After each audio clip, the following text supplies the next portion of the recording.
우리가 지금 요즘에 수요일마다 다니엘서를 이렇게 보고 있는데요. 한 장씩 우리가 지금 강의하면서 가고 이렇게 했는데 오늘 다니엘서 5장 이렇게 말씀 이렇게입니다. 5장에는 벨사살 왕이 이렇게 나옵니다. 느부갓네살 왕이 꿈꿨던 이야기 우리가 알고 있죠. 거기에 이제 마지막 왕, 첫 번째 왕이 느부갓네살 왕이고요. 이제 마지막 왕이 벨사살 왕인데 여기 제가 표로 이렇게 왕을 바벨론 왕은 그렇게 100년도 안 되는 아주 짧은 역사에 바벨론 제국이 이렇게 입니다. 그래서 이렇게 느부갓네살 왕으로 시작해서 오늘 벨사살 왕으로 바벨론이 이렇게 메데 다리오 왕으로 이렇게 멸망을 이렇게 하게 이렇게 됩니다. 그래서 이런 이름들을 많이 들어봤을 거예요. 느부갓네살하고 에윌 브로닥이라는 왕은 아마 우리가 성경에 나오니까 기억을 하고 다른 왕들은 여기는 뭐 2개월밖에 안 됐고 바로 안 됐고 이제 오늘 벨사살 왕인데요. 거기에 이제 아버지가 나보니두스 왕인데 왕이 지금 전쟁 때문에 원정가 있는 상황에 이 아들이 이제 섭정 왕으로 다스리고 이렇게 있는 그런 상황 이렇게입니다. 그래서 오늘 이제 벨사살 왕 그런 벨사살 왕 또 벽에 또 글씨가 나와서 그걸 해석하는 이 과정 그것이 이제 다니엘과 연결되는 어떤 과정을 우리가 이렇게 보게 이렇게 될 텐데 이 세상의 권력이 세상 나라가 바벨론 왕이 세워졌지만은 결국 뭡니까 이렇게 망한 것을 알 수 있습니다. 왜 망해요? 오늘 나오지만 또 왜 우상 숭배하기 때문에 진정한 하나님을 찾지 않고 경배하지 않고 우상 숭배하기 때문에 그런 이야기가 오늘 나오는데 오늘 벨사살 왕이 나온 5장 한번 1절부터 4절까지 같이 한번 읽어보겠습니다. 시작. 벨사살 왕이 그의 귀족 1000명을 위하여 큰 잔치를 베풀고 그 1000명 앞에서 술을 마시니라. 벨사살이 술을 마실 때에 명하여 그의 부친 멘사살이 예루살렘 성전에서 탈취하여 온 금, 은 그릇을 가져오느라 쓰니 이는 왕과 귀족들과 왕후들과 후궁들이 다 그것으로 술을 마시러 함이더라. 이에 예루살렘 성님이 성소 중에서 탈취하여 온 금 그릇을 가져오매 왕이 그 귀족들과 왕후들과 후궁들과 더불어 그것으로 술을 마시더라. 그들이 술을 마시고는 금은 구리 쇠나무 돌로 만든 신들을 찬양하여.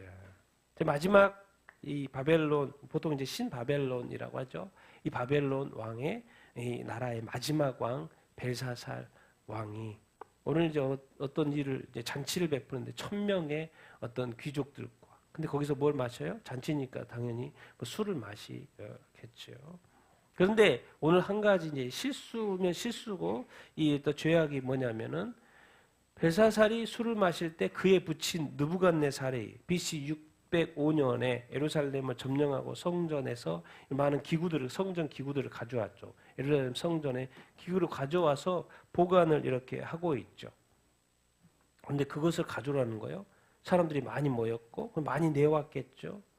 귀족들과 왕후들과 후궁들이 그것으로 뭘 마셔요? 이제 술을 마시는 이 과정에 그것을 가져오라고 하는 거예요. 왜 가져오라 했겠습니까? 그것으로 뭘 마시려고? 다 같이 술을 마시려고. 이제 이게 무슨 의미가 있냐면 이런 겁니다. 딴 게 아니고 이제 여기까지 보면 이제 술을 마시고는 뭐예요? 금은동 구리 나무 돌로 만든 자기 신들을 뭐예요? 찬양해요. 이게 이제 무슨 의미가 있냐면 이게 이제 이런 겁니다. 바벨론 신이 누구 신을 이겼다는 거예요? 이스라엘 신을 이겼다는 거예요. 그러니까 누구는 조롱하는 거예요? 모독하고 이스라엘 신, 우리보다 약한 이스라엘 신은 모독하는 거예요. 이게. 그러니까 그 신전에 있는 그 하나님을 섬기는 그 도구를 가지고 술이나 마시는 거예요.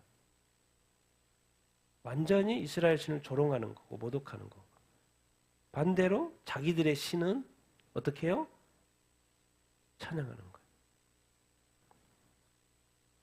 여기서 이제 실수인 거죠. 실수인 거예요. 이 벨사살 왕의 실수. 그런데 하나님은 어떤 하나님이에요? 이스라엘 하나님이기도 하지만 바벨론에 의해서 망했지만 어떤 나라인 거예요? 누구의 나라인 거예요? 하나님의 나라. 그 하나님은 살아계신 하나님인 거예요. 그 하나님이 지금 이 상황을 볼까 안 볼까요? 다 보고 있죠. 여러분 이 세상에 흘러가는 그 역사 속에 지금 어떤 이 기독교 요즘 시대로 말하면 교회가 있죠. 그 많은 사람들이 교회를 모독해요. 교회를 파괴해요. 요즘에 일어나는 일 중 중국에서 일어나는 게 뭐예요? 막 십자가를 막 철거해요. 그리고 십자가 대신에 십자가는 철거하고 거기다 누구를 집어넣나요? 네. 시진핑 초상화를 집어넣고 마오쩌둥 초상화를 걸어놔요. 그러니까 더 이상의 중국의 교회는 교회를 가면 십자가 대신에 뭐가 있는 거예요? 초상화가 있는 거예요. 다 바꿔가고 있는 거예요. 밖에 세워진 교회들은 다 파괴하려고 하고 또 그 교회 안에 들어갔더니 교회 안은 십자가 대신에 자꾸 뭐로 바뀌어가는 거예요? 시진핑 초상화로 바뀌어가는 거예요. 지금 모르죠. 벨사살 왕이 내가 이거 성전 기구 하나 그 식민지 거기 가서 점령해가지고 성전 안에 가져가서 뭐 다른 데도 나라마다 다 신전 있고 그리고 예루살렘에 가도 신전 있어요. 그냥 거기서 그냥 늘 하는 일이니까 점령하면 탈취해서 가져온 게 일이니까 일상 일이니까 그냥 거기서 예루살렘도 있어서 점령했고 느부갓네살 왕이 가져왔어. 그거 술 한잔 하는 것이 뭐가 문제겠어요? 늘 그렇게 왔는데 그렇게 살아왔는데 또 그렇게 또 하는 건데 그런데 그 신이 이스라엘을 징계하기 위해서 점령은 당했지만 그 신이 진짜가 아닌 건 아니죠. 자기는 이스라엘 신을 이겼다고 생각하지만 하나님은 이스라엘을 징벌하고 있는 상황인 것을 전혀 이해하지 못하는 것이죠. 영적이지 않은 거예요. 시진핑도 뭐 십자가 걸고 종교를 자기 종교와 중국화하는 이 과정에는 전혀 이해를 못하는 거죠. 왜? 하나님을 안 믿으니까. 공산주의자니까. 자기가 무슨 일을 하는지를 모르죠. 그럼 하나님은 이 모든 상황을 볼까요? 안 볼까요? 바벨론 상황을 보고 또 중국의 상황을 보고 그럼 자기가 누군가 왕이 애쓴다고 그 나라가 잘 될까요? 점점 꼬일걸요. 왜? 하나님이 이 하나님의 이 거룩한 성전 기구로 술인을 마시고 있고 취하고 그리고 오히려 하나님은 더 싫어하는 이 자기네들의 이 나무로 만들고 돌로 만들고 이 금은동으로 씌워가지고 도금해가지고 만든 이 우상들을 찬양하고 그래서 오늘 하나님이 이것에 대해서 뭐죠? 심판하는 거 심판. 근데 심판인데 어느 정도 심판이냐? 이스라엘을 이렇게 징계해가지고 이스라엘을 망하겠죠. 이제 어느 나라가 망해요? 바벨론이 망하는 거예요. 이게 지금 우리는 그냥 모든 교회는 하나의 그냥 종교처럼 여러 가지 종교 중 하나처럼 여기지만 하나님 볼 때는 진짜가 있고 나머지 다 가짜인 거예요. 그러니까 지금 교회를 함부로 다루거나 함부로 하거나 그 이스라엘에 대해서도 그렇고 하나님의 백성에 대해서 또 예수 믿는 사람들에 대해서 그러니까 우리 예수 믿는 사람들도 또 다른 성도들을 대할 때 아주 조심해야 돼요. 우리 너무나도 영적이 아니기 때문에 다 같게 막 동의하는데 성경은 정확하게 항상 질서를 해서 누구를 돕더라도 항상 교회에 성도들을 먼저 돕고 그리고 또 항상 질서가 있어요. 하나님에게 중요한 게 있거든요. 근데 하나님이 자기의 아들 예수 그리스도를 피로 세우신 교회와 그 성도들은 가장 우선순위로 봅니다. 항상 살피고 모든 것을 지켜보고 있습니다. 근데 성숙하지 못한 사람들은 다 같이 막 똑같이 대하는 거예요. 경중 없이 대하는 거예요. 그렇지 않아요. 하나님을 알고 하나님 안에 두려움과 떨림이 있고 하나님이 어떠신 분인가 알고 그러면요.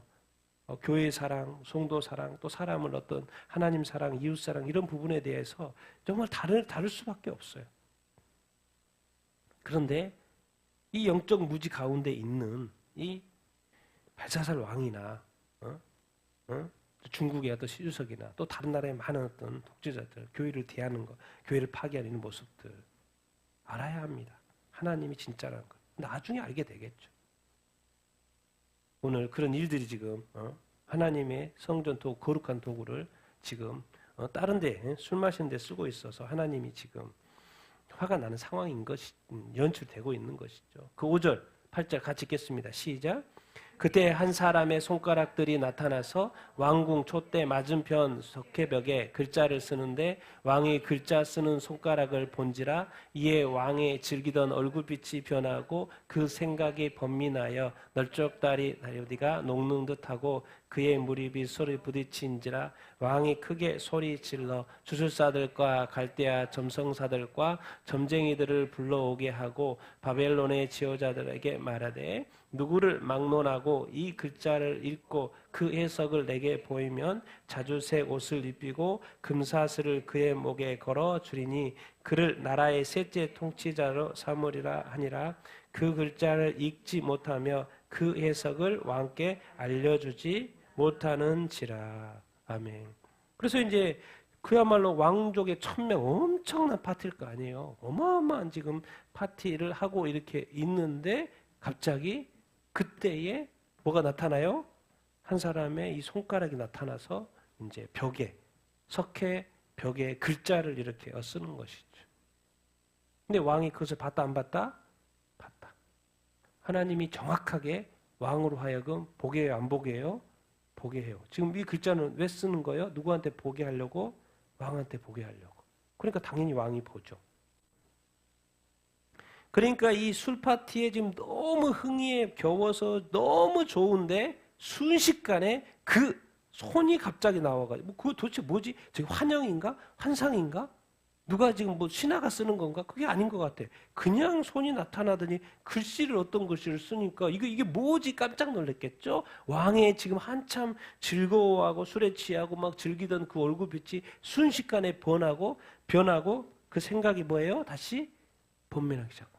한순간에 그 즐거웠던 모든 것들이 그 손가락에 나와서 글씨 쓰는 것 때문에 다 바뀌어버린 거예요. 여기서 넓적다리가 녹는 것 같이 그의 무릎이 서로 부딪히는 것 같이. 여러분 우리가 알아야 합니다. 이 하나님은 절대로 자기 자신의 이름이 더럽혀지고 거룩한 것을 훼손하는 것에 대해서 묵과하지 않으신다는 것. 그리고 하나님은 하나님의 때에 움직이시기 때문에 이제 하나님이 실행하시는 거예요. 하나님 움직이기 시작하시는 거예요. 자, 하나님이 움직이는데 이게 어떤 상황입니까? 하나님께 범죄하는 상황이잖아요.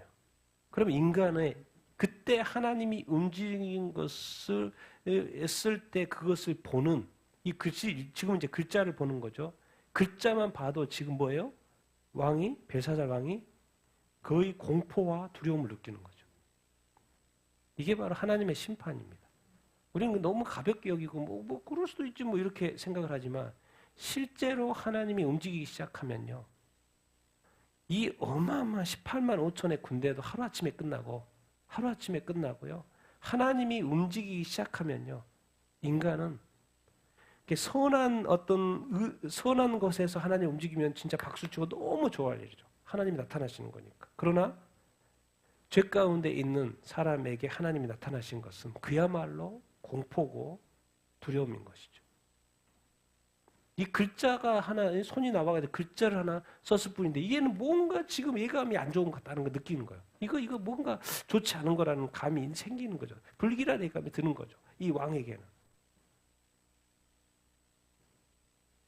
그래서 이게 이 왕으로서는 이제 초조해지기 시작하기 때문에 가만히 있을 수 없어요. 주술사들, 금성사들 막 다 불러가지고 바벨론의 최고 지도자들 다 불러서 읽고 글씨를 읽고 해석 시킵니다. 이것은 이제 아람어예요. 그 당시 아람어. 그런 게 이 지혜자들이 그것을 몰랐을까? 그 글씨를 읽지 못했을까? 그런 생각도 해보는데 아마 읽었을 수도 있어요. 그런데 그것을 뭐 하지는 못하는 거예요? 뜻은 모르는 거예요. 그 뜻. 이것이 의도하는 그 뜻이 무엇이지까지는 그들이 알지 못하는 것이죠. 그래서 그들을 불러가지고 정말 이 해석만 해주면 내가 자주색 왕들이 입는 옷을 입혀주고 금사슬을 목에 이 왕의 어떤 권위 그리고 그의 나라 몇째 통치자? 셋째 통치자. 왜 셋째 통치자를 했을까요? 지금 왕이 여기에 없지만 밖에 이제 원정가 있지만 첫째 통치자는 누군가요? 나보니두스 그 왕. 둘째 통치자가 지금 누군가요? 지금 실제 석정왕으로 있는 벨사살 왕. 그리고 그 다음 셋째로 자기가 쳐주겠다는 거야. 이거를 해석하는 사람은 셋째 통치자로 내가 삼아주겠다. 이 말이 뭔 말이에요? 나 지금 왕 벨사살 왕 다음 사람의 제 권위자로 내가 세우겠다는 거예요. 그럼 뭔 말입니까? 모든 것을 지금 주는 거예요. 이 셋째 통치자. 제발 이 글 좀 해석 좀 해줘라. 그런데 그 글자를 읽지도 못하고 그 해석을 왕한테 알려줘요? 못 알려줘요? 못 알려주는 거죠. 여러분, 이게 이제 세상의 어떤 지혜자들. 뭐가 없는 거예요? 영적인 이 관점이 없는 거죠. 하나님은 영이시고 이것을 해석을 해야 되는데 해석이 안 되는 거죠. 그러니까 이제 우리가 항상 이 영적인 이 관점에서의 정말 이 성경이 계속해서 가르쳐 주는 것은 누구를 아는 것이 최고인 거예요? 하나님을 아는 거. 왜? 지금 하나님의 백성 이스라엘입니다. 이스라엘 백성이 망해가지고 지금 바벨론에 이렇게 와 있어요.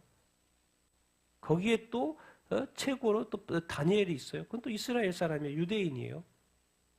그런데 뭐 식민지 백성이나 마찬가지죠. 망한 나라에 똑똑하다고 세워놓은 그런 사람들 정도.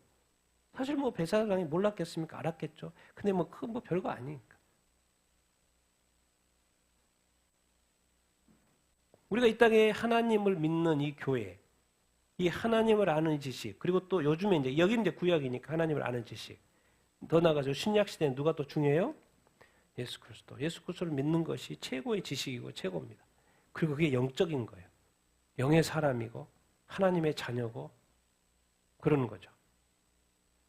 그런데 하나님도 믿지 않고 하나님의 신정기구로 이렇게 술 마시고 그리고 또 예수님도 믿지 않고 예수님이 세우신 교회를 욕하고 파괴하고 예수님이 어딨냐고 그러고 뭐 예수님이 구원자면 저 사람도 구원자겠네. 종교에는 다 구원이 있다고 이렇게 말하고 너무나도 이게 이 세상 사람 특히 이렇게 종교학자들 제가 뭐 종교서적도 있고 수많은 종교들에 대해서 해석하는 것도 있고 다 읽어보면 그런 거 다 똑같은 그냥 각 종교에는 다 구원자가 있는 거예요. 각자 민족, 각자 종교 믿는 거예요. 영적이지 않죠. 뭐 그분들이 유튜브에도 나와서 종교학자가 막 토론하는 거 들어보면은 하나님을 믿지 않으니까. 그렇다고 해서 모든 신을 믿는 것도 아니고 신은 있다는 것을 아는데 그것이 진짜 신, 가짜 신을 구분하지 못하고 진짜 신인 하나님을 알지 못하는 것. 그러니까 이 세상에서 가장 똑똑한 것은요. 어리든 나이가 들었든 가장 똑똑한 사람이 누구냐면 누구를 알고 믿는 거예요? 하나님을 알고 믿는 거예요. 이 세상의 모든 지혜, 지금 바벨론의 최고의 지혜자들이 다 모였는데 그 사람들은 누구를 믿지 않아요? 하나님을 믿지 않아요. 정말 수많은 책들을 읽고 수많은 지식을 읽고 땅의 지식뿐만 아니라 점성수, 별까지도 연구하고 그런 사람인데 별을 만드신 하나님을 믿지 않아요. 자기의 생명을 허락하신 하나님은 믿지 않아요. 영적이지 않으니까 이 글을 왜 이 손으로 글씨 쓰는 분이 누구예요? 하나님이시죠. 근데 그것이 하나님이 하는 일인지도 모르고 그리고 그 내용도 이해하지 못하죠. 이거 바로 이제 우리 영적 무지인 거. 이 세상에 교회 외에는 왜 예수를 믿으면 성령으로 거듭나고 그래서 영적이 되죠. 근데 예수를 믿지 않으면 뭐예요? 다 영적이지 않죠. 그 상태를 영적 무지 상태죠. 그러니까 도저히 교회를 이해를 못하죠. 예수 믿는 사람을 이해하지 못하죠. 그리고 또 영적으로 성숙하지 않은 사람. 그런 사람은 또 이 영적인 일에 대해서 막 뭐 하다 그래. 교회가 너무 좀 이렇게 예배 열심히 다닌다는 거 뭐 하면 또 무슨 뭐라 그래. 광신도라 그래. 광신도가 안 돼서 미치겠는데 뭐 믿으면 광신도라 그래. 하나님을 모르니까. 하나님을 알면 광신도가 안 될 수가 없죠. 예배를 안 드릴 수가 없죠. 기도를 안 할 수가 해. 그래서 하면 그걸 또 이상하게 생각해. 그러니까 오히려 예수 믿는 사람이 예수 믿는 사람을 박해.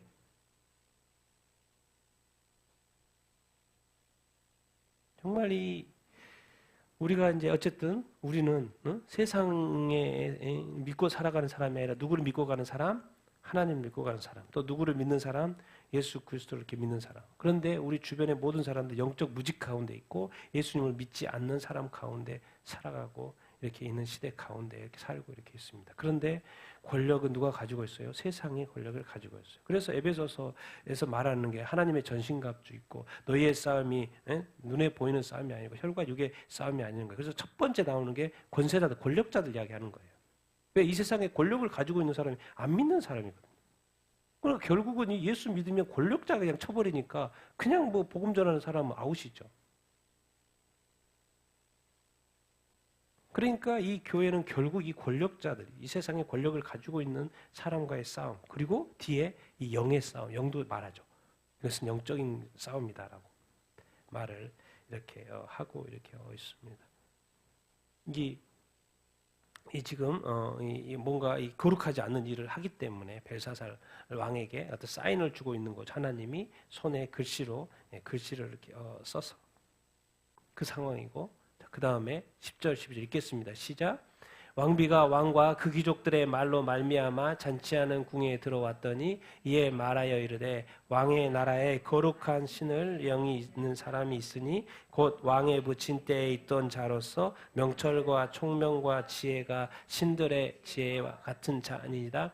왕에 붙인 느부갓네살 왕이 그를 세워 주술사와 점성가와 갈대아 술사와 점쟁이의 어른을 삼으셨으니 왕이 벨드사사라 이름하는 이 다니엘은 마음이 민첩하고 지식과 총명이 있어 능히 꿈을 해석하며 은밀한 말을 밝히며 의문을 풀 수 있었나이다. 이제 다니엘을 부르소서 그리하시면 그 해석을 알려드리리다. 아멘. 여기에 또 이제 중개자가 이렇게 있는 거예요. 다 이것을 해석할 수 없을 거라고 생각을 했는데 이제 어떤 왕비가, 이게 왕비가 지금 태후 저기 왕의 엄마인지 어쨌든 누구를 알고 있어요? 다니엘과 이 느부갓네살 때 사건을 알고 있는 거예요.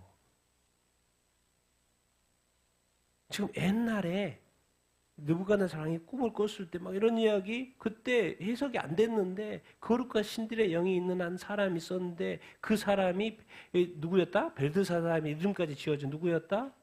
다니엘이었던 거. 근데 그 친구는 꿈을 다 해석하더라는 거예요. 은밀한 것을 다 밝혀요. 의문을 다 풀어줘요. 그러니까 이제 누구를 부르라는 거예요? 다니엘만 부르면 뭐요?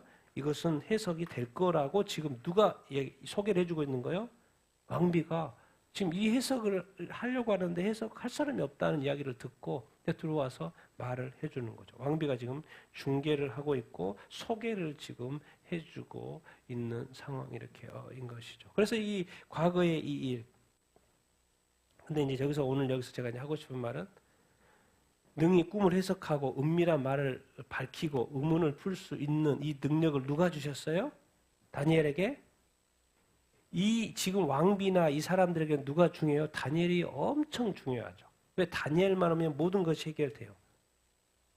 근데 다니엘에게 이 능력을 주신 분은 누군 거예요? 하나님인 거죠. 같이 한번 읽어보겠습니다. 시작.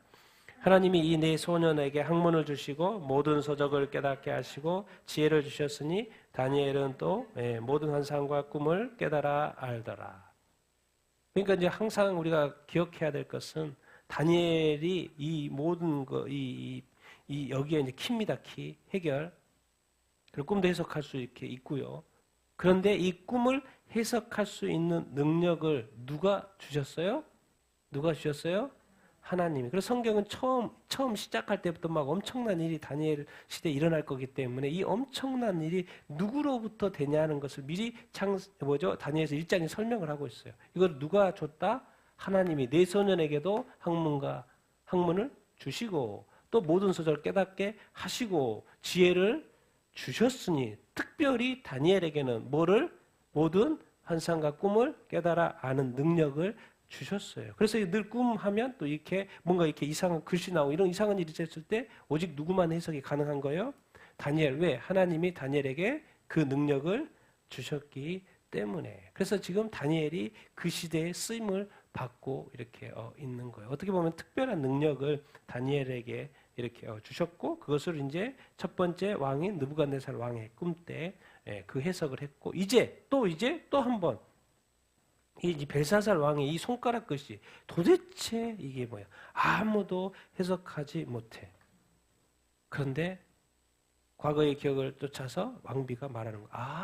다니엘이면 할 수 있을 것 같아요. 다니엘을 부르소서. 정말 우리가 이 다니엘 또 그렇고 여기서 지금 제가 오늘 하고 싶은 말이 이 말이에요. 욥기서 1장에도 이런 말이 나오죠. 같이 한번 읽겠습니다. 시작. 주신 이도 여호와시요 거두신 이도 여호와시니 여호와의 이름이 찬송을 받으실지어다. 아멘. 모든 일에 있어서 우리가 우리 어떤 삶에 이렇게 있어서도요. 이 욥의 1장이죠. 욥은 뭡니까? 모든 것을 하나님께 받았죠. 그런데 이 사탄이 시험한다고 하나님 허락하셨는데 재산도 다 잃고 누구까지 10 자녀까지 다 잃어버린 상태. 모든 것을 한순간에 좀 잃어버린 상태. 자기 몸만 남은 상태. 그때 다니엘이 이제 욥이 고백하는 거죠. 하나님 이 땅에 올 때 알몸으로 왔으니까 다시 알몸으로 가는 것이 인생 아닌가. 가장 슬플 때, 가장 어려울 때, 자기의 모든 것을 잃어버린 그때 말하는 거예요. 주신 이도 누구라는 거예요? 여호와. 거두신 이도 여호와. 이 상황에 찬양이 됩니까? 예배가 됩니까? 안 되죠. 그런데 욥은 해요. 여호와의 이름이 뭘 받을지어다? 찬송을 받을지어다. 여러분 욥 얘기 쉽게 이야기하지만 욥하고 우리하고 차원이 틀립니다. 차원이 틀려. 저하고는 차원이 틀려. 우리하고는 차원이 틀린 사람. 우리는 모든 걸 잃어버린 적도 없고 최악의 바닥까지 가본 적도 없고 일부 바닥, 조금 바닥 이런 것을 경험해도 우리가 감당이 안 되는데 이 땅에서 한번 사는 인생 하나님의 선물고 늘 하나님을 섬기며 살았던 의롭게 살려고 했던 죄를 멀리하고 살았겠던 그 욥에게 모든 것을 다 잃어버렸을 그때에도 여전히 욥은 여호와 이름을 찬송할지어다. 이 모든 것은 하나님으로부터 왔고 하나님으로 갈 뿐이다. 사도 바울이 위대한 것은 무엇입니까? 일부 감옥에서 그 깊은 그 어두운 그 감옥에서도 하나님을 찬양합니까? 안 합니까? 찬양하죠. 그러니까 욥과 같은 그 어떤 신앙이 사도 바울에게도 있었던 거죠. 근데 그것이 왜 가능할까요, 여러분? 왜 이런 삶이 가능하지? 어떻게 하면 돼요? 주님과 인격적인 만남이 있으면, 교제가 되면. 근데 우리는 한 번 만나고 이렇게 살아가려니까 안 되죠. 자주 만나셔야 돼요. 자주 만나고, 자주 이렇게 깊이 교제하시고, 더 주님께로 가까이 나오고, 평소에 이렇게 해야지만 그게 되죠. 갑자기 일이 바뀌었을 때 갑자기 하려고 하면 됩니까?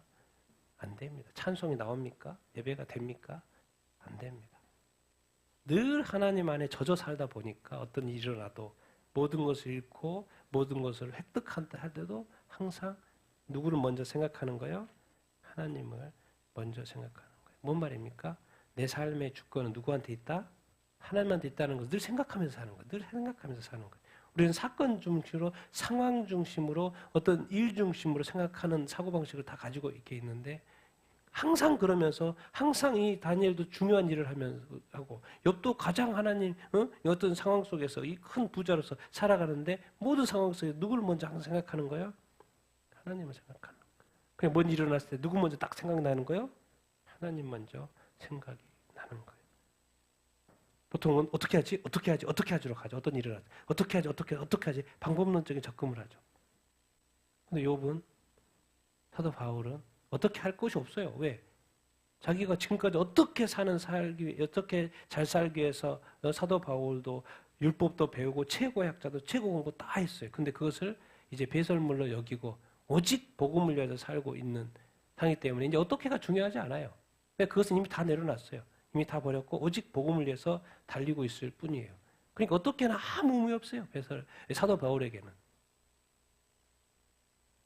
그냥 어떤 사건이 일어나면 하나님 찬양하고 기도할 뿐이에요. 그게 사도 바울의 삶이었죠. 근데 놀랍게도 이 신약에서 그런 존재를 소개한다고요. 구약에서 욥을. 모든 것을 잃었는데 하나님 믿는 삶 가운데 욥도 하나님을 떠올리고 하나님을 찬송하더라는 거예요. 이게 신앙, 이 믿음, 이렇게 참 좋은 겁니다. 대단해요, 하여튼가. 우리도 이런 어떤 깊은 믿음, 정말 신실한 믿음, 온전한 믿음을 가질 수 있게 되길 예수님의 이름으로 축원드립니다. 그러니까 지금 이 다니엘을 부르라고 하는데 그들은 다니엘이 엄청난데 다니엘에게 있어서 가장 중요한 건 누구예요? 하나님인 거예요. 하나님이 내게 그것을 주셨다. 그래서 이제 늘처럼 앞에 설명을 이렇게 하죠. 다니엘밖에 그때 문제 해결자가 없기 때문에 또 하나님이 만들어둔 상황인 것이죠. 그래서 이제 다니엘이 이제 부름을 받죠. 같이 읽겠습니다. 시작. 이에 다니엘이 부름을 받아 왕의 앞에 나오매 다니엘이 왕에게 대답하여 이르되 왕의 애물이 왕이 친히 가지시며 왕의 상급은 다른 사람에게 주옵소서. 왕이여 지극히 높으신 하나님이 왕에 붙인 느부갓네살에게 나라와 큰 권세와 영광을 용을 주셨고 다른 모든 사람들이 그 앞에서 떨며 두려워하였으며 그가 마음이 높아지며 뜻이 완악하여 교만을 행함으로 그의 왕위가 폐한 바 되며 그의 능을 빼앗기고 사람 중에서 쫓겨나서 지극히 높으신 하나님이 사람의 나라를 다스리시며 자기의 뜻대로 누구든지 그 자리에 세우시는 줄을 알기에 이르렀나이다. 아멘. 이제 다니엘이 먼저 나가지 않죠. 다니엘이 언제 나가요? 왕한테 부름을 받았을 때. 그러니까 항상 뭐 눈치를 보고 있지 않아요, 다니엘은. 내가 나아갈 때를 보고 있고, 그래서 자기가 먼저 나아가고 이런 거 없어요. 항상 하나님 안에서 하나님의 인도함을 받기 때문에 내가 나아가야 될 때가 있는지 서야 될 때인지 내가 다 아는 거예요. 그래서 이때도 지금 다니엘밖에 없다는 것을 다니엘도 알 수 있을 수도 있어요. 근데 먼저 나아가자. 내가 해석해 줄게요. 그렇지 않아요. 왕이 부를 때까지 기다려요. 그리고 그때가 돼서 부르심을 받죠. 그리고 왕 앞에 나아가요. 이 태도를 어떻게 할 수 있냐면 다니엘이 왕한테 가서 지금 셋째 통치자 만들어 준다고 그랬잖아요. 금 다 준다고 그러잖아요. 근데 다니엘이 말해요. 왕의 애물은 누가 가지시고 왕이 친히 가지시고 왕의 상급은 누구한테? 다른 사람한테. 왕의 상급 뭡니까? 지금 셋째 자리 준다고 그러잖아요. 왕 다음 자리 준다고 그러잖아요. 그러면 그 바벨론에 있는 모든 사람이 나한테 주세요. 나한테 주세요. 그럴 거 아니에요. 다른 사람한테 주세요. 나는 관심이 없습니다. 평소에 어떤 다니엘의 어떤 마음, 하나님을 믿고 있는 사람의 어떤 마음, 왕의 애물은 왕이 친히 가지시고. 여러분 그럴 때 여기서 뭐 이렇게 말했다고 막 이렇게 좀 왕인데 함부로 말했겠습니까? 아주 공손하게 말을 이렇게 했겠죠. 나는 그런 거에 관심이 있지 이렇게 않습니다. 이게 뭔 말입니까? 이런 걸 보면서 늘 이제 배우는 게 이런 거죠. 배우는 게 뭐예요? 하나님의 사람은 늘 뭐 해야 된다? 청렴결백해야 된다. 어떤 권력과 어떤 보상에 너무 민감하면 안 돼요. 항상 추구해야 될 건 뭐예요? 하나님의 뜻. 하나님이 원하시는 것이 무엇인가에 대한 늘 관심이 있어요. 이게 뭔가 자기가 앞서가면 안 돼요. 늘 하나님의 어떤 상황과 때에 따라서도 왜 지금 모든 스포트라이트는 지금 누구한테 지금 비춰지고 있는 거예요? 다니엘에게 비춰져 있는 거예요. 그런데 다니엘은 전혀 엉뚱하게 말하는 거예요.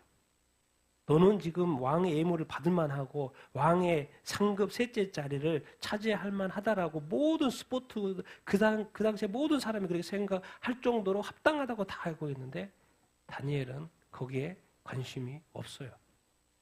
오직 뭐만 쫓아요? 하나님의 뜻. 이 상황 속에서 하나님이 무엇을 하기를 원하시는 건가? 그것만 생각해요.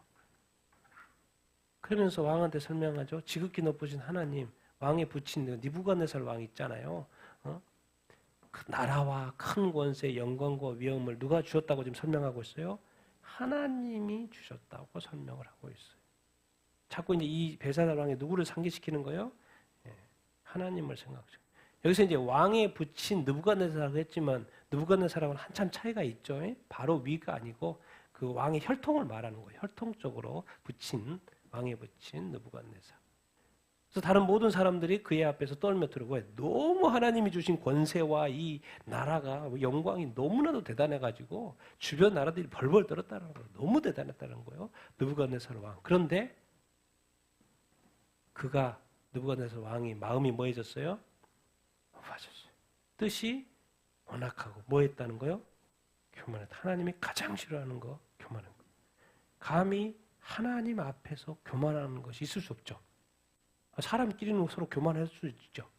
그런데 누구 앞에서는 교만이라는 단어가 안 통해요? 하나님 아버지 앞에서. 근데 그 교만을 행한 자가 누구예요? 하나님 앞에서 마귀예요. 그런데 어떤 사람이 나한테 하나님 앞에서 마귀짓을 한다? 똑같이 그렇게 여기는 거예요. 근데 느부갓네살이 그랬다는 거예요. 지금 마음이 높아져가지고 하나님이 나라와 권세의 영광을 다 줬는데 이 마귀짓을 똑같이 하는 거예요. 이 느부갓네살 왕이 마음이 높아져가지고 뭐요? 어떻게 행하다는 거요? 교만히 행하다는 거예요. 그래서 하나님이 결정했죠. 이거는 좀 뭔가 이렇게 징계를 해야 되겠다. 그래서 이제 7대라는 단어 앞에 이제 우리가 배웠죠. 7대 왕을 피하고 영광을 빼앗고 자리에서 쫓겨나고 몇 년 어느 만큼 7대 그래서 징계를 하시죠. 그 7대가 지난 다음에 지극히 높으신 하나님께서 다시 돌아오죠. 사람의 나라를 누가 다스린다? 하나님이 다스린다. 하나님은 다 누구의 뜻대로? 하나님의 뜻대로 누구든지 그 자리를 주신다. 왕으로 세우신다. 그 모든 것 다시 느부갓네살 왕이 깨닫게 되었다. 7년 그 7대를 통하여서 그것을 지금 누구한테 설명하고 있는 거예요? 벨사살 왕에게 설명을 하시면서 여기서 지금 하고자 하는 말이 뭐겠습니까? 벨사살 왕이야 누구의 주권을 인정해야 된다? 하나님의 주권을 인정해야 된다. 지금 이 사실 이렇게 다니엘이 아주 담대하죠. 지금 이렇게 말하면 사실 안 되죠. 지금 이 엄청난 나라의 왕 앞에서 지금 누구 이야기하고 있는 거예요? 하나님 주권을 인정해야 됩니다. 지금 왕이 소유한 이 모든 것 다 누가 주셨다는 거예요? 하나님이 주셨다는 거. 그걸 누구를 통해서 설명하고 있는 거예요? 느부갓네살 왕을 설명하고 있는 거예요. 그러니까 벨사살 왕이 당신도 뭘 인정해야 된다? 하나님의 주권을 인정하고 이제 당신은 누구의 청직이라는 걸 알아야 된다? 하나님의 청직이라는 것을 알아야 합니다. 그렇기 때문에 왕이긴 하지만 뭐 해야 된다? 겸손해야 되고 또 하나님의 말씀의 뜻에 뭐 해야 된다? 순종해야 합니다. 라는 것을 지금 다니엘이 가르쳐 주고 이렇게 있는 것이죠. 그래서 이 좋은 어떤 샘플이 이렇게 있는 것이고 그래서 지금 느부갓네살 왕이 마음이 높아져가 교만해서 문제였어요. 그런데 벨사살 왕이요 당신도 그렇습니다 라고 말하는 거죠. 같이 읽겠습니다. 시작.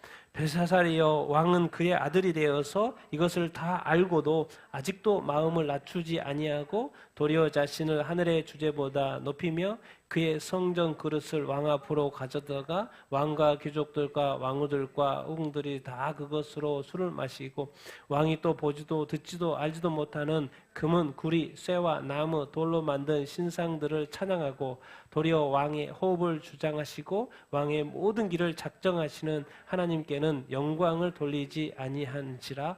이러므로 그의 앞에서 이 손가락이 나와서 이 글을 기록하였나이다. 아멘. 이 상황을 다 설명하고 있는 거예요. 지금 느부갓네살 왕을 제가 말씀드렸는데 지금 분명히 벨사살 왕이 느부갓네살 왕의 스토리를 다 알고 있겠죠. 왕이니까 당연히 역사를 다 배웠을 것이고 다 알고 있을 거예요. 그래서 이런 말을 하는 거예요. 다니엘이. 당신은 그의 아들이 되어서 혈통적인 아들이 되어서 이것을 다 뭐하고 알고 있다는 거예요. 몰라서 그런 게 아닌 거예요. 알고 있다는 이야기를 하고 있는 거예요. 근데 당신이 아직도 마음을 뭐하지 못하고 있어요? 낮추지 못하고 있어요. 도리어 자신을 하늘의 주제보다 뭐예요? 높아요. 지금 누구하고 똑같이 하고 있는 거예요? 느부갓네살 왕하고 지금 똑같이 하고 있는 거예요. 그러니 하나님께서 지금 손가락이 나와가지고 글씨를 쓰고 있습니다라고 지금 이름으로 설명을 하고 있으면서 세 가지를 잘못을 지금 지적을 하고 이렇게 있습니다. 뭡니까? 그의 성전 그릇으로 술을 마셨다는 거 있을 수 없는 거죠. 하나님이 어떻게 성전 그릇을 이렇게 만들려고 하나님이 출애굽에서 자세하게 다 설명을 해서 다 만들었는데 지혜자를 통해서 사람들 통해서 다 만들었는데 그것을 하나님이 술 마시라고 만들었겠습니까? 그러지 않았겠죠. 그런데 지금 뭘 마셔버려요? 모르고 마셨을 수도 있죠. 이 사람들 입장에서는. 근데 너는 술을 마셨다 그것으로. 그리고 오히려 이 목석 신들을 찬양했다. 왕의 호흡을 누가 줘요? 왕의 생명을 누가 줘요? 하나님 주시죠. 왕의 모든 길을 작정해 누가 해요? 하나님이. 근데 그분한테는 뭘 돌리지 않아요? 영광을 돌리지 않아요. 그러니까 뭐예요? 마음이 높아졌다. 마음이 지금 교만해졌다는 거예요. 마음이 너무 높아졌다는 거예요. 그리고 지금 뭐 하고 있어요? 신상들을 찬양하니까 우상 숭배하고 있어요. 그리고 당연히 왕의 생명을 주시고 왕의 모든 길을 작정하시고 도우시고 인도하시는 그 하나님 아버지 앞에 영광을 돌려대는데 누가 다 영광을 취해요? 자기가 영광을 취해요. 하나님이 가장 싫어하는 이 교만. 그리고 하나님이 가장 싫어하는 우상 숭배. 왜? 우상은 뭡니까? 하나님과 동등하게 여기는 거니까. 그러니까 숭배하고 절하고. 그리고 그 개인의 어떤 죄악, 교만. 하나님 앞에서의 높아진 그 낮추지 않고 높아진 그 교만, 높아진 마음. 그리고 하나님께서 주셨으니까 하나님께 영광을 돌려야 되는데 다 자기 영광으로, 자기 자랑으로, 이 세상의 자랑으로 다 가져가 버리는 거예요. 그러니까 다 그 사람만 칭찬하고 그 사람이 잘났다고 말하고 그 사람만 바라보는 거예요. 그 사람 속에 누가 보이지 않는 거예요? 하나님이 보이지 않는 거예요. 그냥 왕으로만, 높아진 왕으로만 보이는 거예요. 우리가 신앙생활할 때 정말 우리의 삶을 통해서 누가 보여줘야 돼요? 그리스도가 보여줘야 돼요. 근데 어떤 사람을 보면 절대로 그리스도가 안 보여. 신앙생활 열심히 한다고 하는데 절대로 그리스도의 냄새, 향기가 전혀 나지 않아. 문제 있다는 거야. 내가 예수 믿는다고 해서 말해보십시오. 그럼 그 사람이 내가 진짜 예수 믿는 사람을 인정해 주는지 안 인정해 주는지. 근데 다른 사람이 인정해 주지 않아. 그랬어? 너 교회 다녔어? 예수 믿었어? 그렇게 나오면 어렵게 돼. 힘들다는 거. 우리가 절대로 이 땅에서 마음이 교만하지 않아야 될 줄로 믿습니다. 우상 숭배하지 말아야 될 줄로 믿습니다. 돌려야 될 하나님의 영광 우리가 절대로 취하면 안 될 줄로 믿습니다. 우리는 영원히 하나님을 사랑하고 섬기고 왜? 하나님이 이미 나를 섬겨주고 사랑해 주셨으니까 우리의 남은 삶은 이 땅에서의 어떤 모든 누림과 이런 건 천국에 다 있을 것이고 이 땅에서는 이 하나님의 나라와 의를 위하여 복음을 위하여 좀 더 하나님 하고 일을 하고 또 하나님 아버지 앞에 영광을 올려드리는 삶을 살아야 될 줄로 믿습니다. 그리고 절대로 하나님의 영광을 뭐 하지 말고 도둑질하지 말고. 근데 왕이 지금 하나님의 영광을 도둑질했다는 거예요. 그러니까 지금 이 일들이 일어나고 있는 것입니다. 라고 설명을 하고 이렇게 있습니다. 그냥 핵심은 이것이죠. 이런 일이 일어났는데 글자가 설명을 해야 되겠죠. 같이 읽겠습니다. 시작. 기록된 글자는 이것이니 곧 메네메네 대개 우바르시니라. 그 글을 해석하건대 메네는 하나님이 이미 왕의 나라의 시대를 메세셔서 그것을 끝나게 하셨다 하며 데겔은 왕을 서울에 저울에 달아보니 부족함이 보였다 하며 베레스는 왕의 나라가 나뉘어서 메대와 바사에게 준바 되었다 함이니이다 하니. 메네메데가 두 번 반복되는 것은 똑같은 것이 반복되는 것은 중요하고 확실하다는 것이겠죠. 메네는 카운트하는 거예요. 숫자를 카운트하는 거예요. 근데 이것은 해석을 붙인 거죠. 그럼 왜 메네메데를 말씀하시지? 숫자를 셌다는 거. 그게 무엇이니까 다니엘은 뜻을 알기 때문에 설명을 해주는 거죠. 무슨 뜻? 하나님이 이미 왕의 나라를 시대를 뭐 했다는 거예요? 셌다라는 거예요. 근데 그것을 이제 뭐 하신다? 끝나겠다는 까지 이제 영적인 해석을 해주는 것이죠. 이것이 원래 그냥 메네라는 것은 숫자를 카운트한다는 거예요. 근데 그 숫자를 카운트한다는 걸 왜 하나님이 쓰셨을까라는 것을 설명을 해주는 거죠. 하나님한테 영광을 받아서 이제 설명을 해주는 거. 하나님이 당신의 왕의 시대, 이 세대를 이제 끝낸다. 그 말이셔요. 두 번째, 대겔이라는 것은 저울을 다는 거예요. 그럼 저울 다는 게 대겔이에요. 그냥 모든 사람 저울 다는 걸 알죠. 근데 이제 영적으로 해석을 해주는 거죠. 저울을 달아봤는데 왕이 뭐하다는 거예요? 부족하다는 거예요. 베레스는 뭐냐면 이제 우는 그래서 접속사 바르신의 복수가 이제 베레스예요. 그래서 베레스라고 쓴 것 같아요. 베레스 왕의 나라가 베레스라는 뜻, 바르신이라는 뜻은 뭐예요? 나눈다는 거예요. 그래서 왜 베레스라고 썼냐면 왕의 나라가 나뉜다는 이야기예요. 누구에 의해서? 메대와 바사 사람에 의해서 나뉜다. 그러니까 뭐예요? 점령당한다. 이제 이런 이야기를 하고 이렇게 있는 것이죠. 그러니까 뭔 말입니까? 그걸 좀 더 쉽게 설명하면 이건 거죠. 세워보고 왕이 지금 하나님이 왕을 세워보고 세워봤는데 심지어 이제 저울까지 딱 저를 달아봤어요. 그런데 뭐예요? 부족하다는 거. 부족해. 이제 그래서 하나님이 뭐 하신다는 거예요? 이제 나누겠다는 거.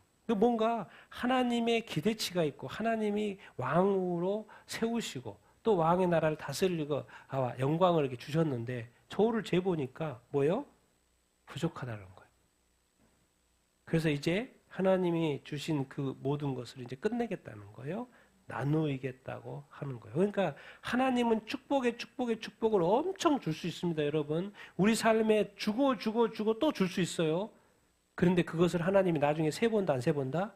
세본다니까요. 1달란트 주고 나중에 세보실 거예요. 2달란트 주고 세본다니까요. 5달란트 주고 반드시 세보실 거예요. 근데 거기에 부족하면 될까요, 안 될까요? 안 된다는 거예요. 신약 시대에 와서 예수님 또 비유로 계속해서 달란트 비유로 뭐 여러 가지로 설명을 이렇게 하잖아요. 근데 지금 베사사랑이 부족해서 이제 나누겠다라고 말씀을 하고 이렇게 있는 거예요. 근데 우리한테 적용을 해봐야죠. 나의 신앙은 지금 부족한가? 충분한가? 온전한가? 성경은 분명하게 온전하라고 돼 있습니다.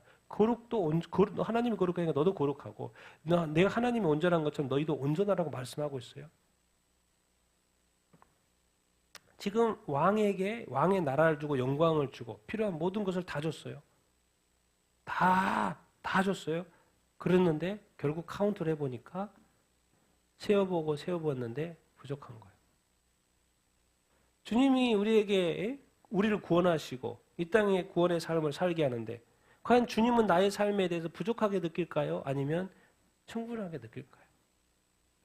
나의 삶은 과연 온전할까요? 주님이 기뻐하시는 삶일까요? 아니면 성령을 오히려 근심케 하고 주님을 근심케 하는 삶일까요? 여기는 이제 왕이기 때문에 시대를 끝낸다는 거예요. 이제 바벨론의 멸망을 말하는 거죠. 그러니까 우리가 이 주님께서 주신 어떤 달란트라든가 주님께서 또 주신 어떤 그런 것들에 대해서 귀하게 여겨야 됩니다. 우리가 예수님 믿음을 귀하게 여겨야 돼요. 그리고 그것을 충만히 더 온전하게 더 많은 열매로 나아가야지. 가다가 멈추고 늘 부족하고 늘 이렇게 하면 안 된다는 거예요.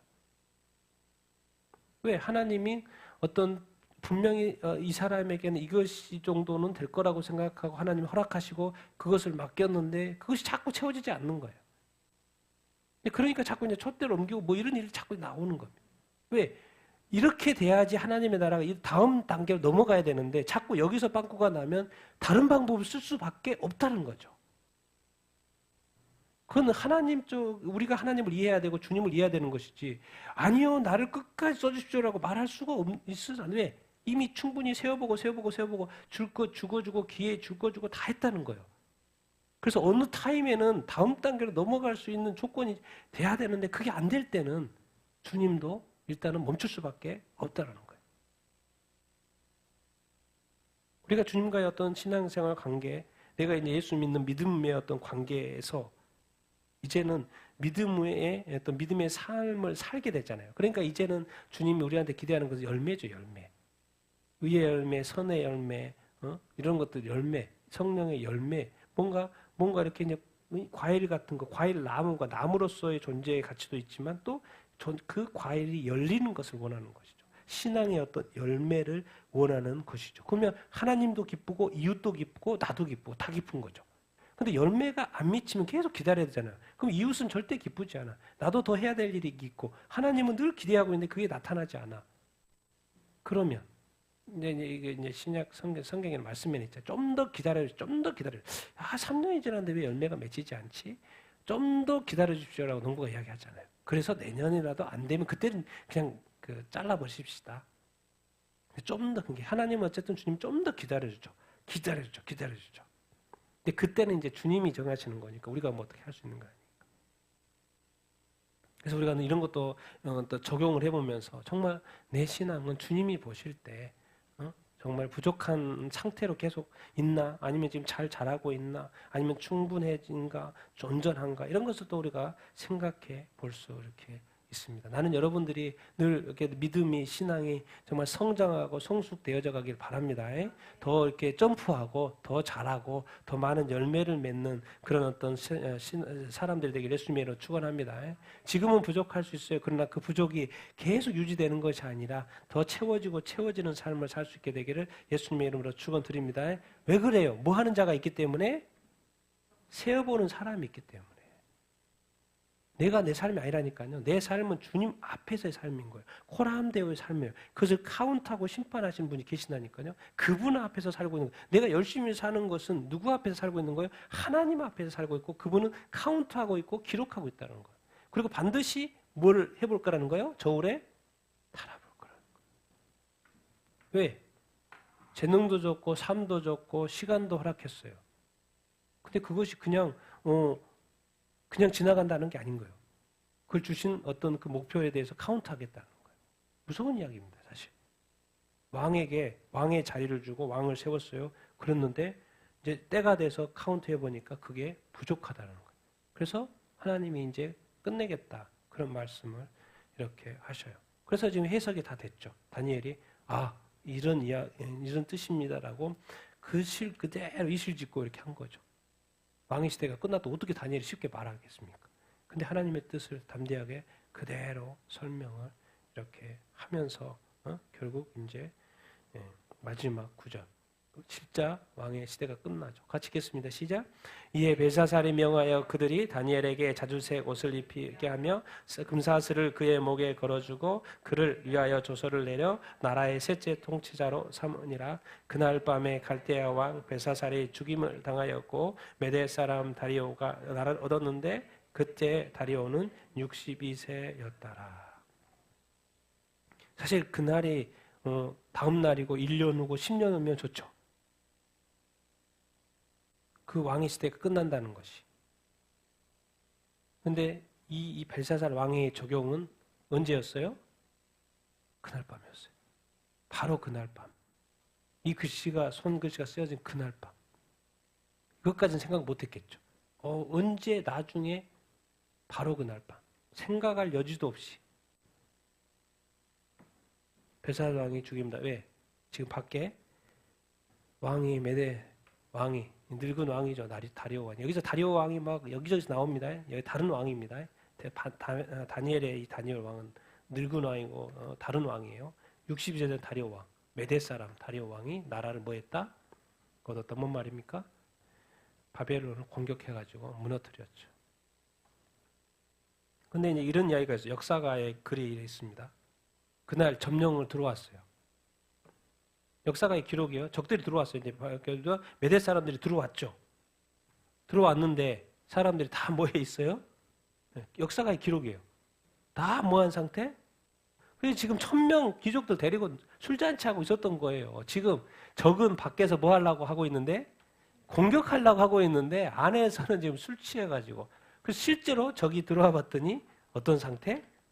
술에 취해 있는 상태. 점령한 거죠.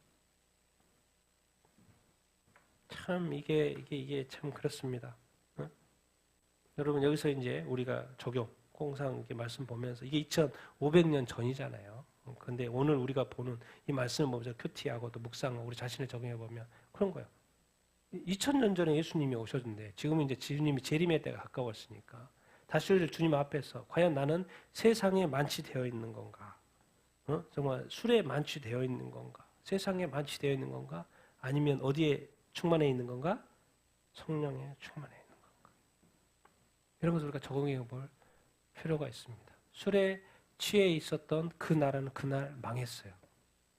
그리고 벨사살 왕으로 이제 바벨론의 왕국 자체가 끝났습니다. 바벨론 왕도 벨사살 왕도 죽었을 뿐만 아니라 그 나라도 끝났어요. 우리 성경에도 그러죠. 술 취하지 말고 성령의 충만을 받아 그 말씀 적용한 거죠. 우리가 다시 오실 주님, 우리가 지금 주님을 맞이해 신앙생활은 딴 거 아닙니다. 신앙생활은 누구예요? 나를 구원하신 예수 그리스도. 그분이 신랑이시고 나는 그의 신부. 그래서 그분을 만나는 거, 그분을 늘 기다리는 삶인 거예요. 재림 신앙, 부활 신앙, 그것이 우리 신앙생활이죠. 근데 그 주님 앞에서 나는 지금 주님을 사랑하는 게 아니고 세상에 빠져 있나, 세상에 만취되어 있나, 아니면 주님이 보내신 그 성령의 충만에서 주님을 만날 준비를 하고 있나? 그리고 성령의 인도하심과 충만하심 가운데 성령에 따라 살고 있나? 또 하나님 아버지 앞에 영광 올려드리고 예배하는 삶을 살고 있나? 주님의 뜻에 또 순종하면서 살고 있나? 또 성령님의 예수의 영 성령으로 충만하죠 살고 있나? 정말 나 죽고 정말 예수 살고 있나? 이런 것을 우리가 적용해 봐야 하죠. 왜? 그날 밤에 회사살이 끝나는 거죠. 주님 오신 모든 게 끝납니다. 더 살고 싶어도 살 수가 없어요. 그때는 카운트 이제 하는 거죠. 카운트. 세어보고 저울에 달아보는 일. 그래서 지금 우리가 이제 이런 말씀을 이렇게 보면서 나한테 적용해 보는 거. 정말 나는 주님 앞에서 정말 세상과 이 주님과의 사이에서 혹시 양다리 걸치고 있지 않나? 이게 이제 이런 거죠. 아니면 그 성령에 충만하여 내가 살고 있나? 술에 만취되어 있고 세상에 만취되어 있는 건가? 여러분은 다 성령에 충만한 줄로 이렇게 믿습니다. 더욱 성령에 충만하여 살게 되길 예수님의 이름으로 축원드립니다. 정말 이 하나님이 2000년, 500년 전에 그 땅에 역사하셨던 것처럼 이제 이 시대에도 하나님께서 역사하시고 주님이 역사하고 계신 줄로 믿습니다. 그래서 우리가 오늘 말씀을 통해서 정말 벨사살 왕처럼 뭐 하면 안 된다? 교만하면 안 된다. 느부갓네살 왕처럼 마음이 높아지면 안 된다는 것을, 높아지면 교만하면 반드시 망한다는 것을, 그리고 우리의 삶의 주권은, 우리 적용했을 때 삶의 주권은 또 누구한테 있다? 우리 하나님께 있다. 그래서 늘 청지기 의식으로 우리가 살아가야 될 줄로 이렇게 믿습니다. 그리고 다시 한번 우리가 부족한 걸 우리가 누가 모릅니까? 서로 다 주님 앞에서 부족할 뿐인데 이 부족한 것으로 끝나지 않고 늘 충분히 채우기 위해서, 충만함을 위해서, 온전하기 위해서 정말 이렇게 나아가는 우리가 되기를 예수님의 이름으로 축원드립니다. 그 세상에 취한 게 아니라 성령에 충만해요. 주님께 충만하여 주님의 나라와 의를 위하여 살아가는 우리가 되기를 예수님의 이름으로 축원드립니다.